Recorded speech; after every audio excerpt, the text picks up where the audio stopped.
Now, first, we'll start off with the Phillies transaction news.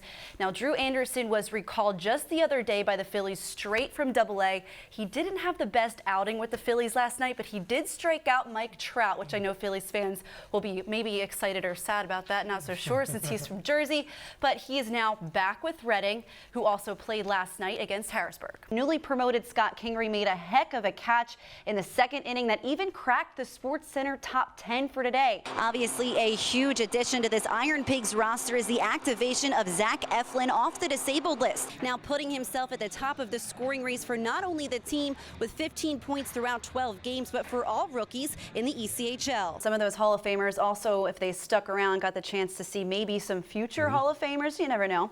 So while the baseball Carpenter Cup has kicked off in Philadelphia, softball is just around the corner. While many saw their season end recently, some very lucky few get to play another day. The Rail Riders announced their projected 25-man opening day roster on Tuesday, and there's an apparent youth movement going through this Yankees organization. Leading the way are top prospects such as Clint Frazier, Dustin Fowler, and of course your opening day starter, Jordan Montgomery. The Fightin' Phils now have 2 players with 30 home runs or more for the first time in their 50-year history. That, of course, comes with a huge night from Dylan Cousins, who knocked 3 out of the park here at First Energy Stadium for his 30th career home run. Come see what's described as walking through a stained glass window. This structure is open all throughout Music Fest from noon to 10 p.m. Now, don't forget to take your shoes off. It is wheelchair accessible and costs $5 worth of food and drink tickets. Thank you, guys. Yes, the accolades keep coming in for the Fightin' Phils this morning. The Phillies announced the Paul Owens Award recipients. That goes to the top minor league position player and pitcher of the year. Not only is this the only camp offered for rowers in the Lehigh Valley, at the very end of the 3 days, the campers get a very special treat, getting to participate in the Philly Youth Regatta. They actually get to race on the Schuylkill River at Boathouse Row.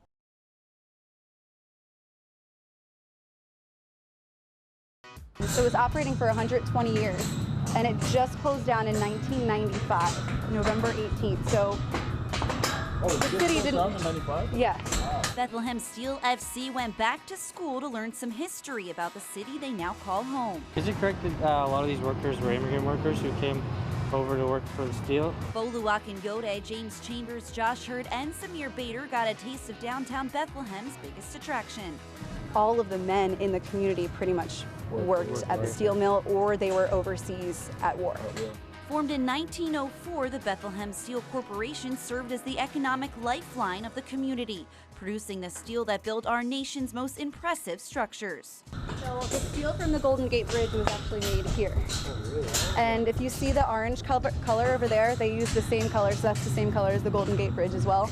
They would make probably 2,600 to 3,000 tons of iron per day. So there's a lot of history in Bethlehem, and obviously the entire history of your team is based. We are here because of this thing right here, exactly. Right? Was soccer the only sport played here by the steelworkers? No, the steelworkers, they had a baseball team as well. So they played baseball, played soccer, they played a bunch of sports to kind of pass the time when they weren't here, which pretty much their entire life they were here. After 120 years in operation, Bethlehem Steel saw its last day. And rather than demolish the historic mill, the community rallied together to bring it new life. They could have just tore it down, but instead Arts West came in and made it into kind of this music and arts center for Bethlehem. So they hold World Cup watch parties, there's a movie theater inside, so they really turned it into more of a tourist attraction. I watched the Men's World Cup, US-Germany, and then I watched the women's final here. Actually, it was awesome. But I didn't get to learn as much about the history as I am today. They also learned the history of their own team, more specifically their logo, centered around Henry Gray's Bethlehem beam, which revolutionized the age of skyscrapers and accounted for the mill's success. Strong like James right here, right? Strong like Bethlehem Steel, which is why they put it in their logo. Now, it's hard to believe Make a Movement only started 3 years ago, as the brainchild of Dong Lin has grown into so much more, coming from the baseball field now to the bowling alley. All right, here we go. What an amazing time here we're having tonight at the Make a Movement cause charity bowling event, and we have Iron Pigs players here, we have fans of the Iron Pigs here, along with my close friends and family, and actually the Iron Pigs is another extension of my family, which I spend a lot of time with. We are bowling, we're having fun, we're spending money on silent auctions and raffle prizes, all in support of Make a Movement. Each year we've tried to increase it a little bit more. So Dong and I were talking this year of a way to increase funds and really get the Boys and Girls Club and the individuals that come out for the Make a Movement program items that they need. And so this was a fundraiser idea, and with a day off tomorrow, we thought it would be a lot of fun, and it turns out it has been. Well, I think the first thing is it puts, I think, just life into kind of perspective a little bit. You know, it makes you take a step back and appreciate little things like just bowling. You know, and being able to have fun, not on a baseball field, which is something that we don't get to do very often. So I'm having a blast, and I'm glad these kids are too.